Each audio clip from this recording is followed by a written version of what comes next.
بسم الله الرحمن الرحيم. وبعد وحن أول نهار ولا سعودي هذا النورية إبراهيم بافا ويشيغاي إن قبلها صوماليات سيفي عنا يوقف قاتان أرمها سما فالكا دوكسية مساجد سماين توضا إن يسيو على واقف قاتان من أول نهار ولا سعودي هذا النوريه إيشيغاي anigoo uga mahad celinaya gabdhaha Soomaaliyeed dadaalka islaamiga iyo dadnimadaba ku salaysan oo ay muujiyeen uga mahad celinaya ayaan hadana ka codsanaya dadaalka inay meesha ka sii wadaan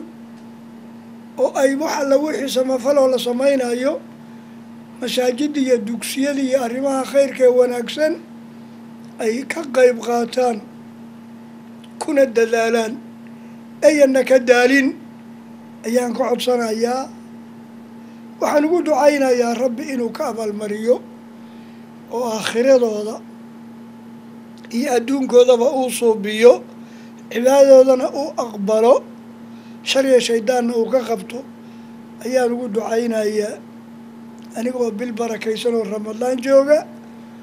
makal mukarramana jooga dunida meesha igu qiimi roonayd oo igu soo booqdeen wariyaha Ibrahim Baafe iyo akhyaarta la jirta gurigayga ku yaalla makal mukarrama ayaan bisha barakaysan iyo beledka barakaysan aniga oo ka faa'iideysanaya ban Soomaalida ku dadaasha khayrka ee ka qayb qaadata oo ay waliba gabdhaha u badan yihiin baan ugu ducaynayaa rabbi in uu deeqdaas aqbalo dembigoodana dhaafo aakhiriya adduunna u suubiyo